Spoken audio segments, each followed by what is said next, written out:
Well, guys, welcome back. Took a week off to have a baby, so thanks for your flexibility. But we held rank at least for the end of October by the looks of things. But it was a good month for everybody. I mean, if last place is 9%, like that's really good. So well done, job well done for everybody. This month, off to a very good start again, and we'll get into some of the news as to why we think some of that is happening. Did anybody make any moves? Has anything really broken out for anybody? Or more of the same? It's honestly more of the same for me. Like everything's generally kind of just up. I only have one that's down, and that's Home Depot at 0.82. So really not too bad. Yeah. And maybe that's because of the weather. Like it's getting colder, and everyone's like, I don't want to do anything, but I don't know. I don't know if it's that. I don't know if it's like an inflation-related thing and people Yeah. aren't spending as much money at the hardware store. There's a couple of things, I suppose, that could go into that. But, I mean, it's a retail environment, so you have to be looking at Black Friday, you would hope, is going to give you a bit of a boost. Mm-hmm. But yeah, I mean, that's an interesting one. Because you would think, on the one hand, yes, the weather is bad, and so people aren't doing projects outside. But you would think that some people might still be doing some projects inside. Right, yeah. So, I don't know. That's just me. Yeah, so not really sure on that one, but everything else is just looking like everything's really just positive for the most part, yeah. Nice. Kyle, anything new, exciting, explosive, or more of the same? Pretty much the same. Everything's doing positive. Earlier in the week, I don't know if you saw, but Tesla was doing a lot better. I think right now it's like at a couple percentage points. Yeah, positive, we're going to talk about why that happened here in a second. Yeah. So. At one point, it was like 15% on the month. So it has suffered, I think, in the last week or last couple of days or so. It has. Everything else is fine, though. Even TSMC and Boeing are doing well. So I guess everyone's happy right now. Yeah, I mean, I heard some of the chip makers were lining up some deals with the company formerly known as Facebook for some of their metaverse nonsense. So I wouldn't be surprised. I mean, again, the supply chain issue is still going to be a massive problem for those guys, but if the contract is signed, you know the money is there at some point. It's just a question of when, right? So very curious to see what all of that stuff has to do with the future of some of these chip stocks, because you know that they're already some of the hottest things that you could buy, but you've got the supply chain stuff going on. You've got a bunch of, automotive stuff needs a bunch of fancy chips. Now you've got all this metaverse stuff that's going to need some fancy chips. So very curious to see how they handle all of those things at the same time. But everybody is up. Kyle Fan is actually in first place for the month of November thus far at 6.4%. So well done, well done. Sir, thank you. But yeah, everybody's in the green again. Love to see that. Our first story of the night, though, Kyle, you alluded to it with your commentary on Tesla's performance this week. We've talked about before whether or not tweeting about stuff constitutes market manipulation. And we have agreed that it's one of those weird gray areas where it probably does, but what can you really do about it? Because how do you differentiate sometimes whether something does or does not actually manipulate anything? Well, we're going to revisit that debate because the reason that Tesla shares are down is because Elon Musk posted a poll on Twitter. And the poll is very simple. Do I sell 10% of my Tesla stock? Now, the voters in the poll said yes. Ergo, I don't know if he's actually sold it yet or not. But that's what has happened. Or if he's going to. Now, there's a couple of different camps on why he might have decided to do something like this. The first is that, obviously, with all of the talk of the billionaire tax in the Capitol right now, if he needs cash on hand, that's the way to get it.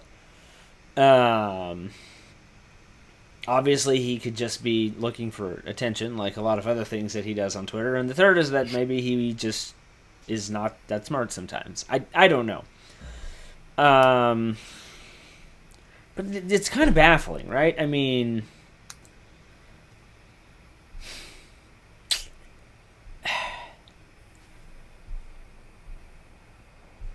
is it... I guess with other companies, when a whale sells shares, it's not necessarily considered manipulation, because there's not always a public-facing component. But in this case, if it's a Twitter poll that says, should I sell 10% of this, how can that not be construed as some type of manipulation, right?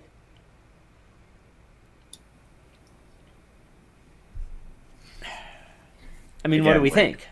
I mean, yeah, it's manipulation, but where do you draw the line? Like, if Elon Musk tweets, my close relative died, is that manipulation? Because you could say, like, it's going to be in a bad emotional state, might make reckless decisions. Like, I mean, this is directly related to the price of the shares, related, though. But like I said, like, if you're going to legislate it, then what do you make? Like, does he have to mention Tesla? Like, if he says the word Tesla? Or is it like he mentions the word price? Like, what limitations do you put on his tweeting? I agree, it's 100% manipulation. You're asking the public, should I, like, you know, when a whale normally sells or buys large amounts of stock, and like, they don't, it's not a public question that they ask everyone whether or not they should do it. They just do it, you know? Yeah. Like, and you know it is manipulation because, like, when the market notices that a whale has done activity, that influences the price. like so if you know beforehand that such activity is going to occur, like, clearly is, you're or like you're projecting that you're going to do these actions that you know everyone will have a reaction to, then can't say you're not manipulating. But like I said, how do you legislate his words? Well, so I guess the bigger problem that I have with this is not necessarily is it or isn't it manipulation, because to your point, we've had that conversation before, and like, legislating words is hard. But like, even if he does actually sell it, and he probably will, he seems to be a man of the people when it comes to Twitter.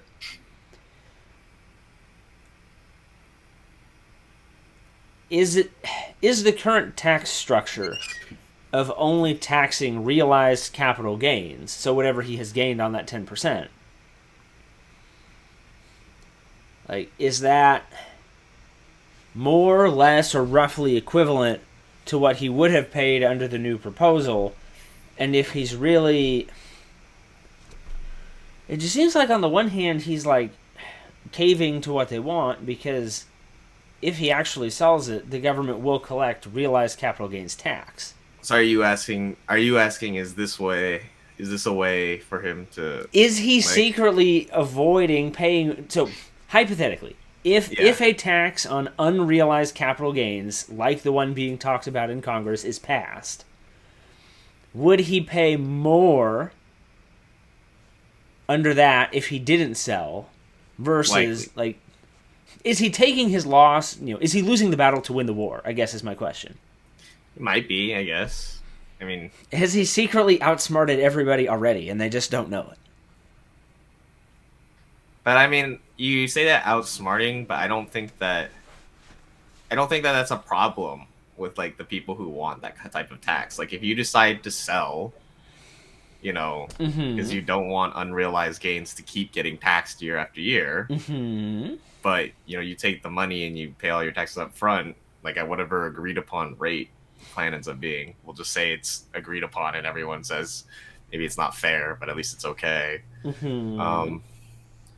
Once you've done that, like, you've paid your dues. It's that money isn't generating more money for you until you reinvest in something else, in which case it'll be back into unrealized. So it's kind of cheating. Maybe you pay less that way, but the whole point is that you make less money also that way. I mean, I guess to me it just seems odd because he doesn't seem like the type of person to indulge in what other people want him to do.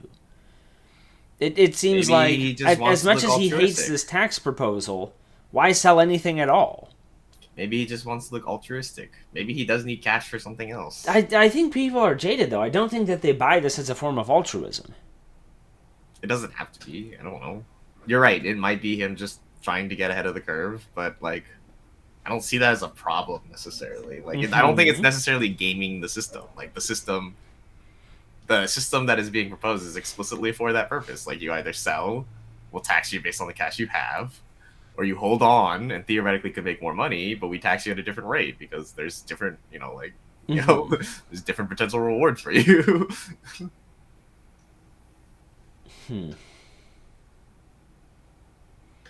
I don't He know. could always hold Something and about then- this is just weird to me.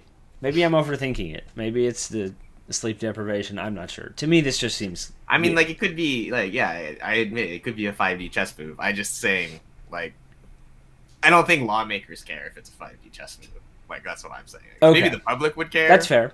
But I feel like the government is like, that's fine. Like, right? Like, Yeah, I we're mean, if not they're gonna- going to get the tax revenue, they probably Yeah, don't like- care that much. Like, money is money. But just weird. could be a bad chess move on his part too. Like, the tax could pass and it could be like some ridiculous. Maybe they say like, hey, they're unrealized gains, so you don't own them yet. Mm-hmm. So maybe we tax you at a really low rate. Oh, there's also risk, right? You Yep, could also could not go down. Could go Go down. down. Like, maybe they tax you at a lower rate, then he could be like, oh. That was a bad move on my end, even if the price had stayed exactly the same. Yeah, I mean, that's definitely possible, too. Like, maybe I don't know. I could see him trying to kiss up to somebody, but I don't know who he's explicitly trying to kiss up to with this move. So you are right; it does seem kind of weird, very random by him. But Yeah, I mean, he just doesn't seem to be engaging know, in the maybe he's political just- process quite the same as a lot of other maybe people. maybe he just sees what's happening to Bezos in the public sphere, and it's just like, he's only one step below there. So in terms of like hated billionaire, so might as well like I guess protect your image a little bit. Not sure. I don't think he really cares about that, though. He cares more than Bezos, I think. Well, Bezos yeah, I really mean- doesn't care what people think of him. Musk cares to some degree. In that, I think he wants... I don't think Bezos actually cares about being worshipped or anything, whereas Musk does. I would agree with that. I also think that there's a point where you just have so much money that you just don't care about anything. Like, never in my life will I reach that point. But I think there is a point where you are just so unbelievably wealthy that you are just completely apathetic towards literally everything, unless you Well, have you some might be type of predisposed interest. It's in probably something. apathetic to everything except making more money. I mean, that's how you got into that position, right? And Yeah. This does influence, to your point, you think this is weird because you think this is a way for him to make more money, right? Like, in some way, you think he is pulling some sort of game to make money out of selling his 10%, right? Or like, I mean, or at least I think it's a minimize game for losses. that, or I think it's a game for publicity, to your point, because I think Which will in make some him more ways money we've in the long potentially, or at least I have potentially discounted my perception of the amount that he cares about his reputation. But term. It's interesting. yeah, I mean, I don't know. It's weird. It's interesting. I'm curious to see where that goes and if anything else comes of it. But I did want to start there because, like you mentioned at the top, Tesla is down. Believe it or not, that is why. It's definitely one of the stranger headlines I think that we've had recently. Billionaire offers to sell his own stock. Stock drops. Like, the drop of the stock is not surprising. It's just that usually you don't offer to do those things. Anyway, enough of that. We have to go back to a story that we covered the last time we were together regarding Zillow. Because more details about Zillow's iBuying, home flipping, algorithmic business have come to light. And oh boy, somebody is getting fired. Ooh. And I don't mean like regular rank and file type of people, because they've already announced mass layoffs of like a bunch of people in that division. So unfortunately, there is a very sad component to the story in that regard. and we certainly wish the best for all those people. At the executive level, though, like, heads are going to roll because I don't know how you make mistakes like this and not have that happen. So, I will get you up to speed, and we'll start at the beginning. They decided that automated home valuations were going to be a core part of the business. Way back in 2006 when it started, it was one of their differentiating factors. And so it's part of the company, it's part of the reputation, it's part of the product offering. Now, if we fast forward a little bit, as you both know, being computer savvy people who code for a living, the key to automating that type of stuff is to make sure that it's accurate, right? So, they decided they were going to automate all of this stuff. They were going to pay the right price to the buyer, quickly make cosmetic repairs, upgrades, flip it and sell it, because the sooner they can flip it and sell it, the less they have to pay the mortgage, the property taxes, title license, etc. on the house that they just bought, right? Mm-hmm. So, the key to this is speed. That's where things start to go a little haywire. The forecasting model that they used to generate the offers underestimated the speed at which homes were being bought earlier in the year. So, the pricing algorithm was giving them price week offers, and they weren't winning. So, they decided, if we're not winning, we need to pour some gasoline on this baby and see what happens. So, they got real aggressive. The problem, again, going back to speed, is this is a point in time where you can't get supplies for anything. And so, as companies like Redfin and other like iBuying companies start to see, hey, we're going to have a problem doing this, let's slow down, Zillow speeds up. And so Zillow starts paying more for the houses. They start winning more. The problem is now you can't hire enough people to make the repairs and flip the houses quickly enough to sell them. So now you're holding them for months at a time because you can't make the repairs. You're paying the monthly mortgage fees. You're paying any utilities or any other, appropriate, relevant local taxes because you can't sell these houses. Now, things get worse because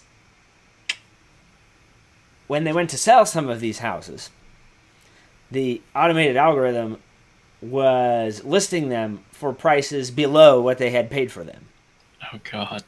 And so now you're underwater on all of them anyway, in addition to all of the other shit that has already gone catastrophically wrong.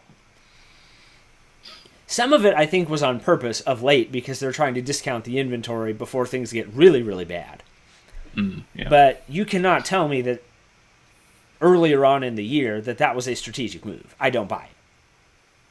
So you're saying I should go buy a home from Zillow right now? Dude, they're trying to be Robin Hood. Robbing from themselves. Maybe. I'm saying yes, there might be some deals on Zillow right now. More practically speaking, though, I'm wondering... Who's going to save them? No one. They're writing it off as a loss. It's like a $580 million loss. Holy. Yeah, the whole program, so the entire program is now shut down. It does not exist anymore. It is not part of the business. They are washing their hands of it and moving on. Yeah, so like, what are they going to do with all that property? Like, okay, so I can't... They're trying to sell it. Well, how are they trying to sell it if they don't have the program going anymore? Well, no, so the iBuying program was to buy, fix, and relist. The rest of Zillow's business is still in place. So if they own the houses, it's just listed on Zillow like any other house would be. Oh, okay, that's how I was. Well, that's what I was saying. Like, I thought it was listed separately. So no. Okay. I'm wondering, does some major like property management company just come in and buy them all, but like real cheap, just like at a mass cheap price, just to because like I don't know, does Zillow wait to sell $580 million worth of houses to different individual like residential home buyers? Like, a long time to be paying mortgages. Those But I houses mean, don't at the sell right rate away. property's been appreciating, depending on what you can sell it for, you would think mathematically it's possible, right? You would Maybe. think in certain markets, anyway. Yeah. You would think. Yeah, I guess it depends where they bought these houses. Yeah.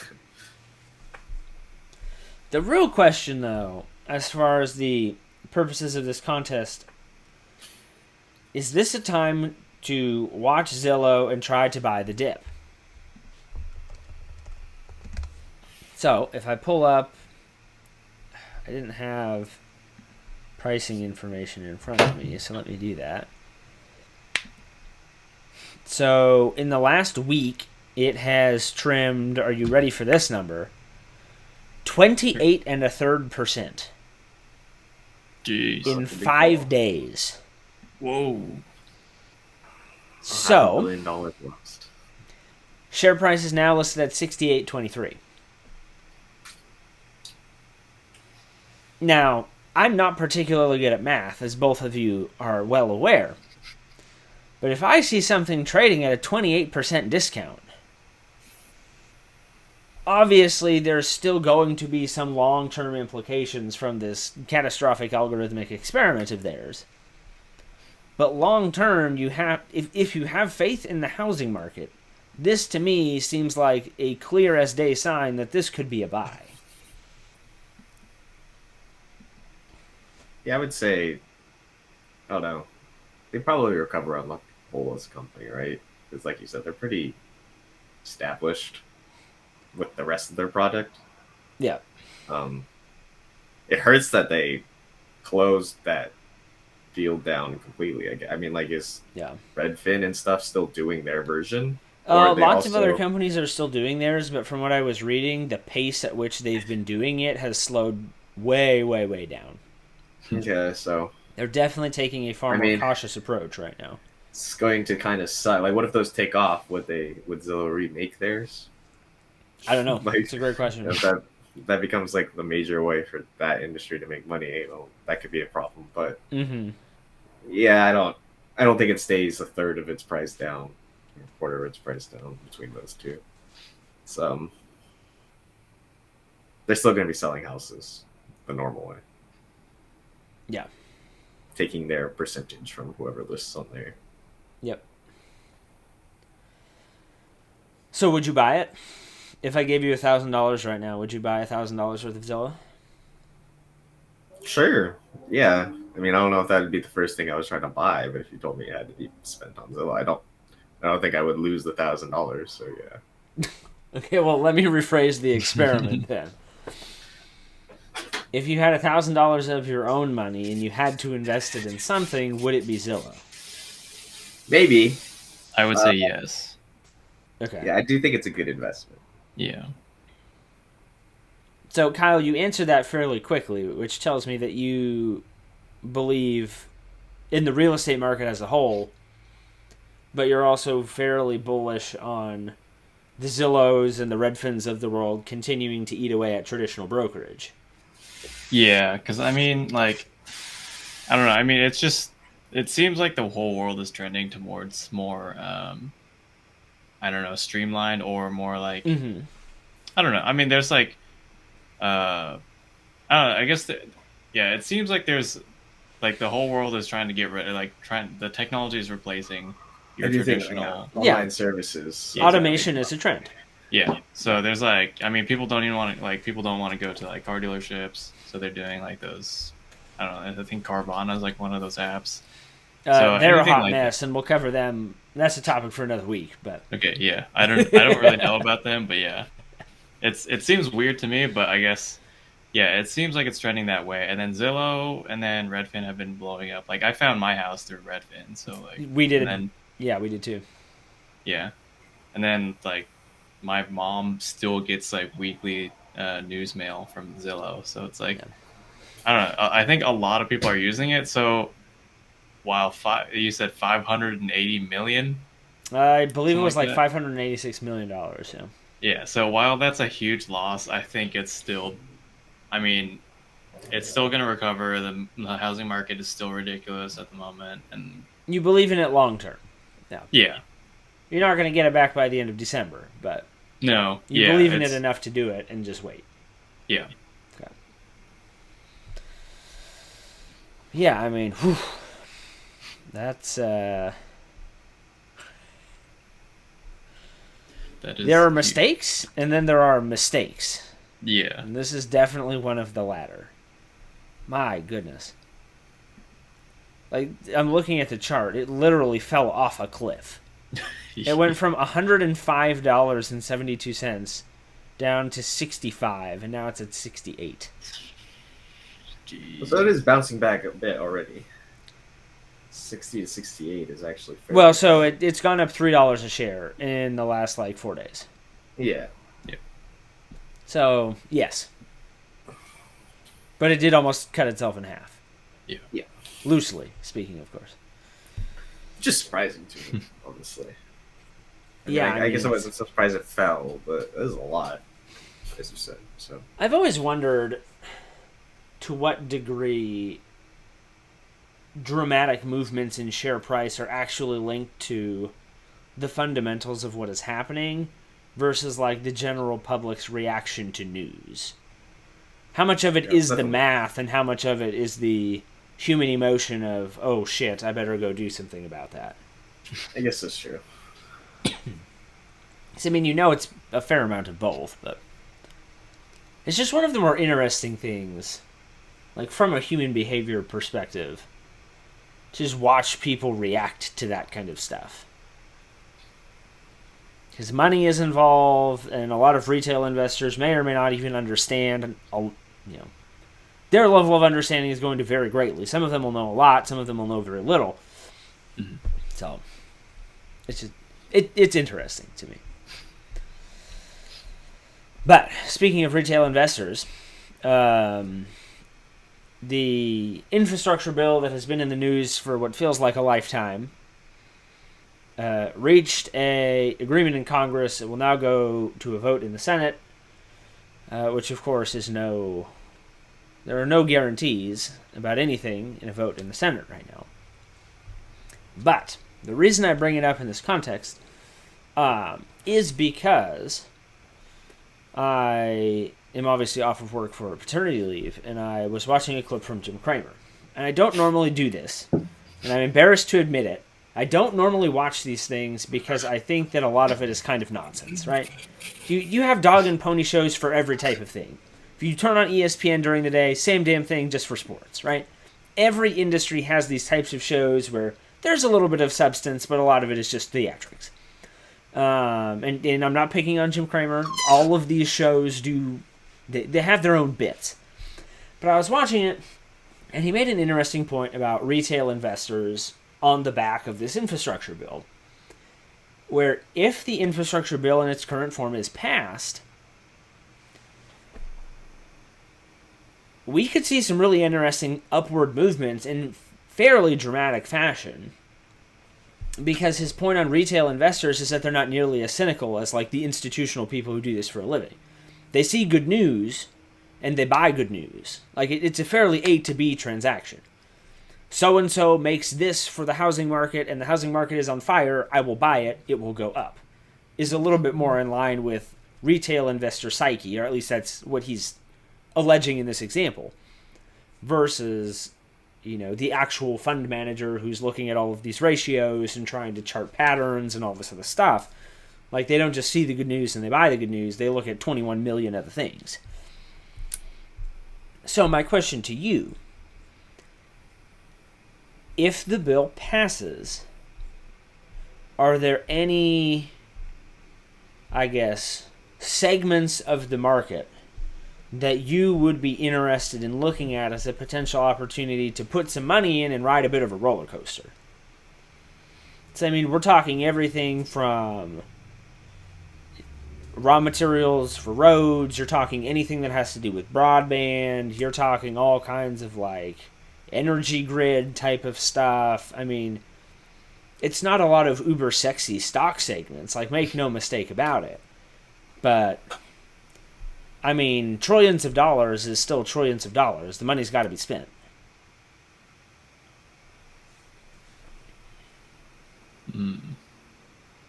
Internet like, could be interesting. Or like like, high. Yeah, go ahead. yeah. Well, okay. I was gonna say something on that point. I feel like internet would be interesting, but at the same time, the stubbornness of so many of those like of whatever like infrastructure companies, like broadband companies, Yeah. I don't, I don't think it's as conducive. I don't know. Trust in Comcast is always a dangerous thing to count on. Mhm. I would Yeah. agree. So yeah, I guess I would have to find like the right, I guess, I don't know, internet service provider or something if I Well, would and I want mean, to even invest. beyond the providers, like, it would require more homework, but if you're laying wiring, if you're, selling modems or like any of the technology components That's that true. have to go into that, if they're buying in bulk, like I said, the name of the company is not going to be super sexy and trendy for a lot of people. That But might if be they part need of the the material, it has to come from somewhere, and maybe that's where a lot of the opportunity is. that might be part of the problem though, because like he was saying that it will be susceptible to retail investors because they're more likely to chase good news or sell Yeah. bad news, and Mm-hmm.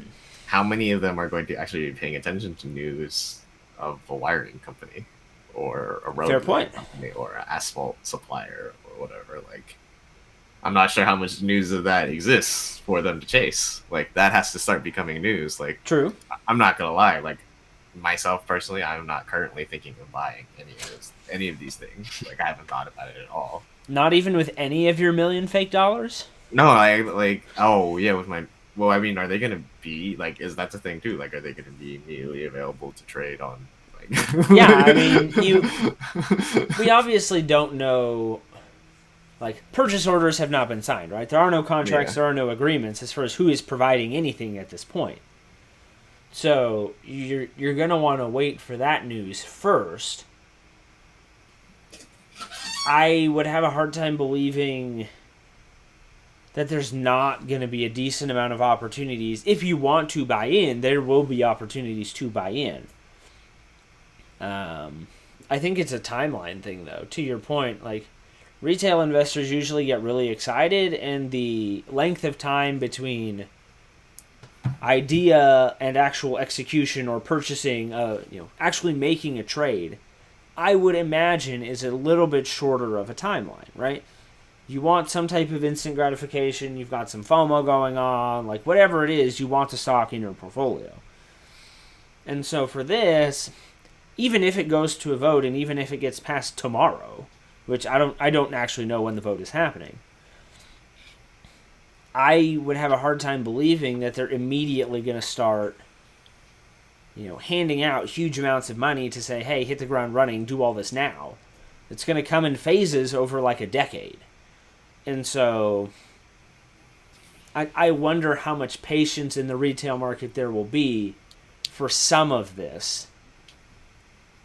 And I think that may, to your point, temper some of that excitement, because if I can't get a hold of it for 6 months, I mean, maybe it's in the news again in 6 months. Maybe I remember and maybe I'm excited. But if something else that's more interesting to me is happening in 6 months, if I'm the average retail investor, that's what I'm going to pay attention to.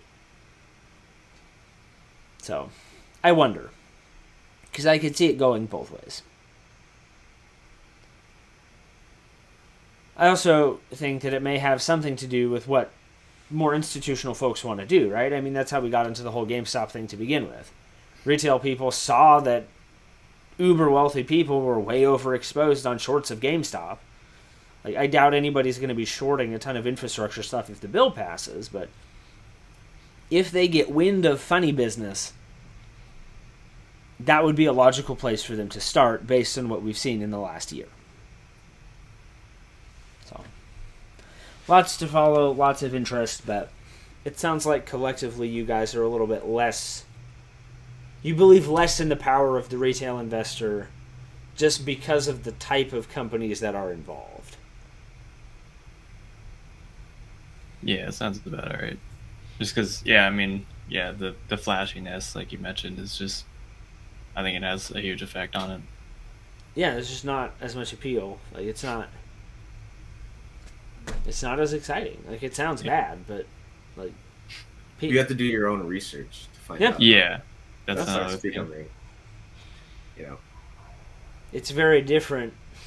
If like we'll use a very obvious example, like everybody knows who Starbucks is and what Starbucks does. Most people at one point in time in their life have had a customer experience. There is an understanding of what they do. There is an understanding of the quality of that service offering, and there is well documented history of everything you could possibly want to look at on the stock front. You drive on roads every day, but you don't give a damn who paved them. Like it's just not the same. Yeah. So I do wonder if some of those disconnects are going to be a problem. But Yeah. interesting for sure. I do think there will be opportunity. I think it's just a question of how easy will they be to find, and do people care enough to actually do anything with it. Hmm. But anyway. All right, last topic of the night. You know it wouldn't be a show with us if we didn't dabble into crypto a little bit. Things are going very well. At one point, Bitcoin was above 67,000. Ethereum surpassed 4,800 for the first time ever. I don't know where they are right now. My question to you guys, though, is this the new floor? And the reason that I ask this is because obviously there are still active discussions on, is this a regulatable thing? How do we do it? Obviously there's talk of, the futures fund is already live, so you do have some of that in the marketplace already. But really, and we're going to get a little bit more technical on this stuff tonight, and it's not something that we normally do, but I'm wondering if this is the new floor because of some of these like actual upgrades to the ecosystem that are coming out. It's like the Bitcoin Taproot update is apparently coming out soon. I'm not going to pretend to know a ton of stuff about it because I don't. But from what I'm reading, privacy and efficiency of transactions is good.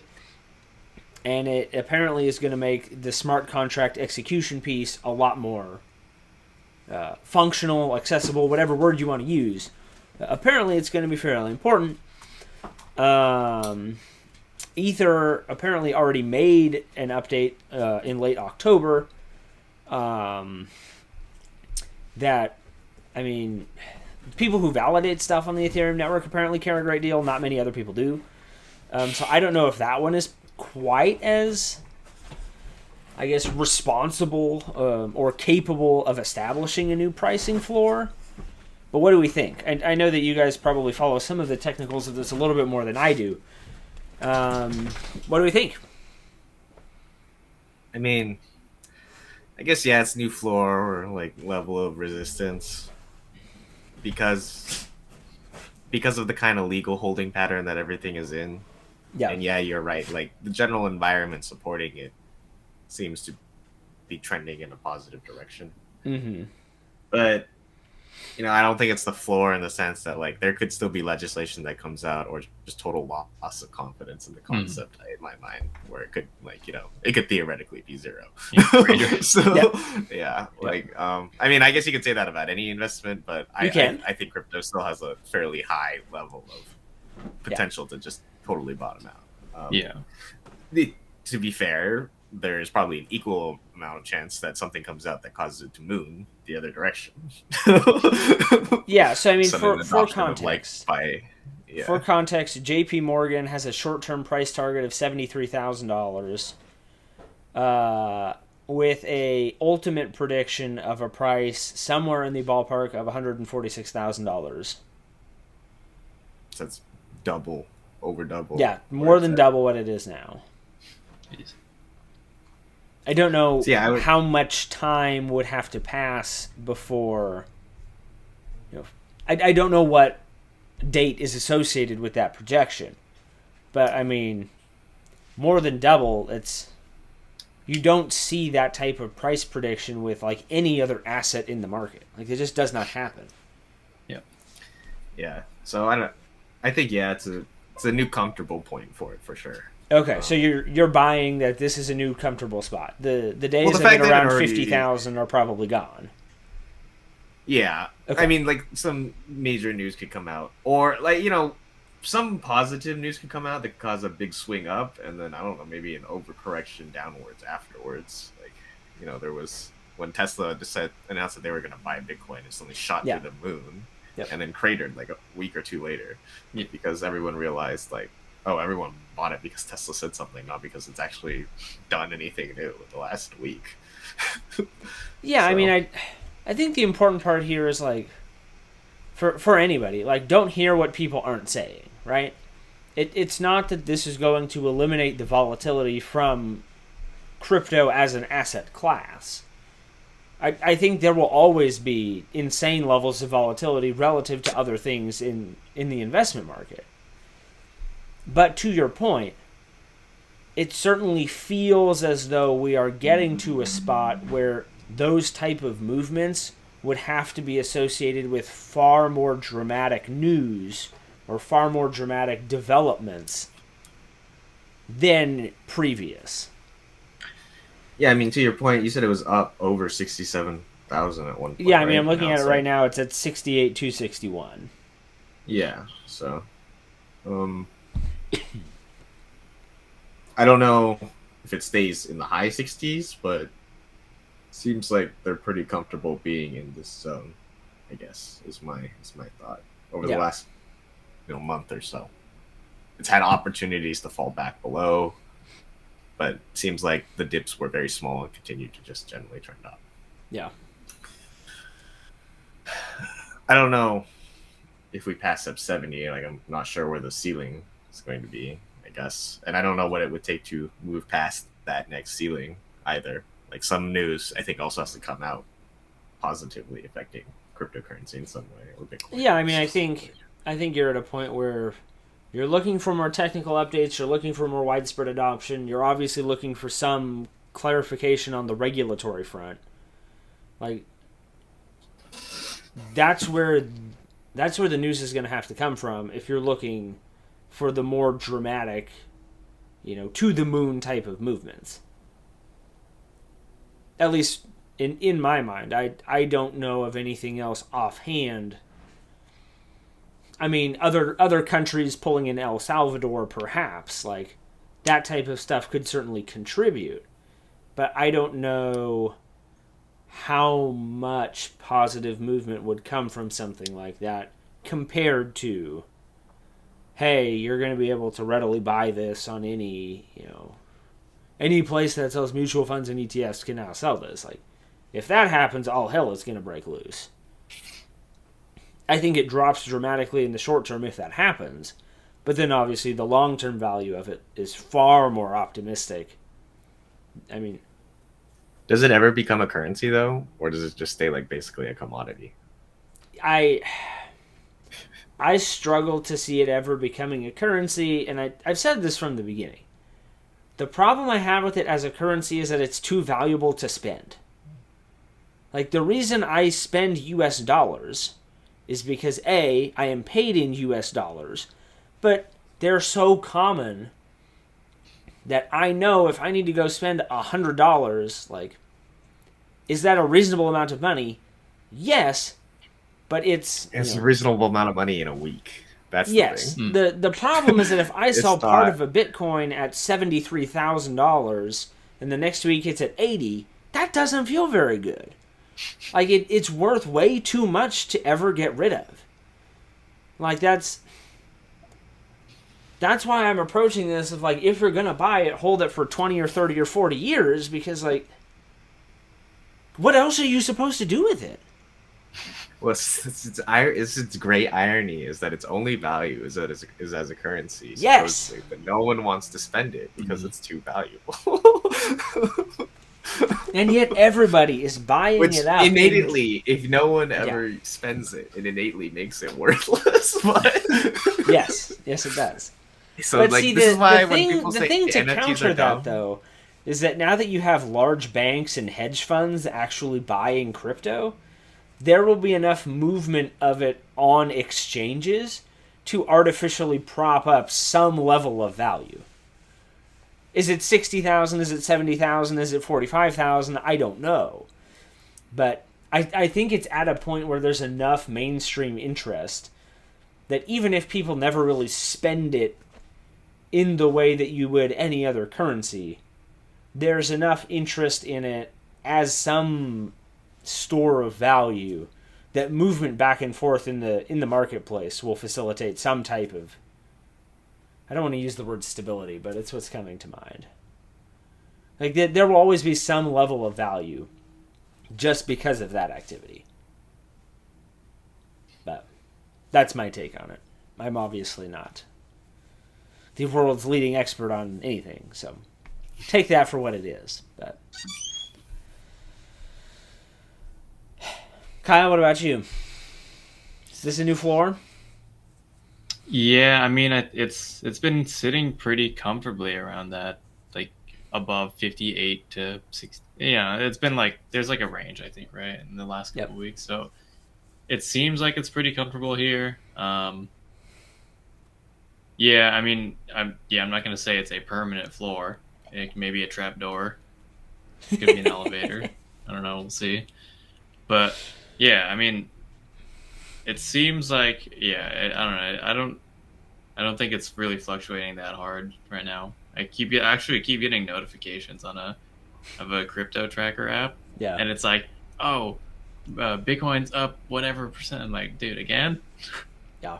So, yeah, I don't know. Like, it seems pretty comfortable on not really dropping below that floor, or like the 65-ish area.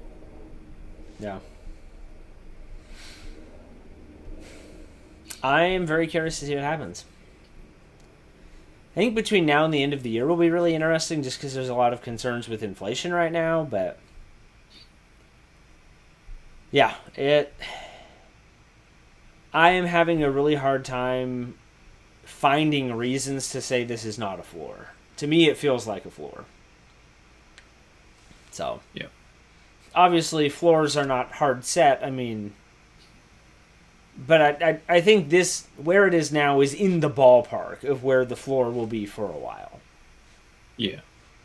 So, gonna be interesting, though. Very interesting indeed. So, on that note, as we wrap up, I have to ask, if we think this is a floor, do you sell anything that's in the green and double down?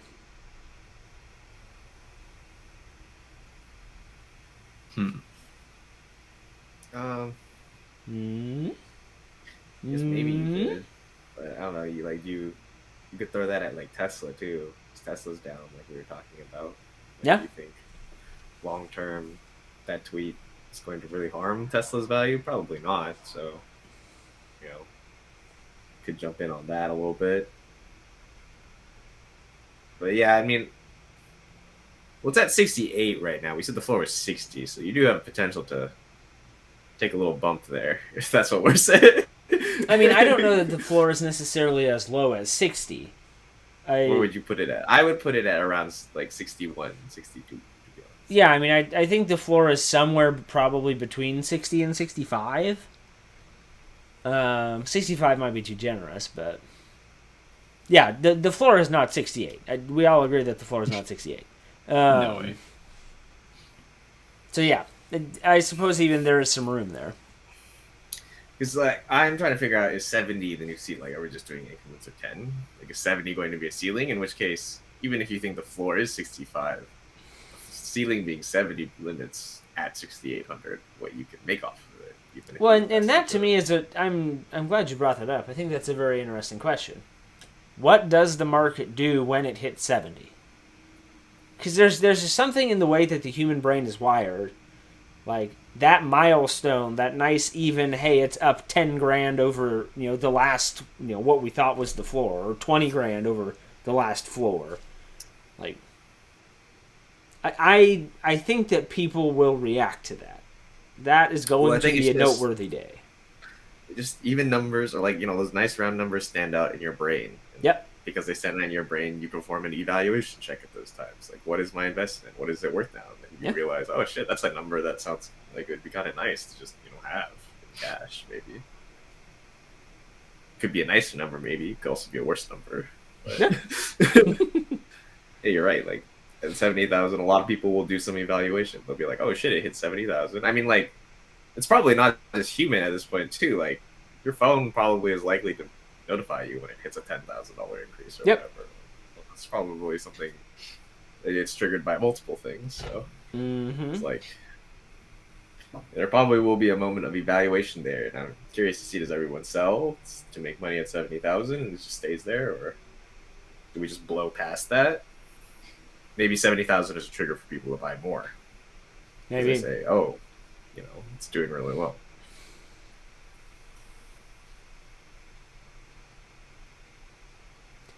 Gonna be interesting. Any other closing thoughts? Kyle, you gonna double down on anything? I don't know if I'm gonna double down, but I think I might. I may take the bet on Zillow All right. and then swap out Cognizant for Zillow. Yeah. Because Cognizant's kind of stable right now, and if past experience is anything to go off of, it did drop like negative. So I'll probably want to take the take my profits off of that. Yeah. And see. But I mean, I don't think Zillow could really be that big of a loss. I don't know if it's really gonna be significant in the term, like in the span of this competition. But I mean, it could recover a bit. Yeah, even I mean, with the amount that I would be buying in with the fake money, it can have some pretty decent return. Yeah. Yeah. Agreed. So we'll see. Well, I'm very curious to see what comes of that. Sounds like we may have a couple of different things coming down the pipe if things continue to go the way that they are. But, yeah, good luck this week. We'll see where the dust settles, and we'll come back next week and do it again. Yeah, definitely. All right, good luck, guys. Yeah, see you. Later. See you guys.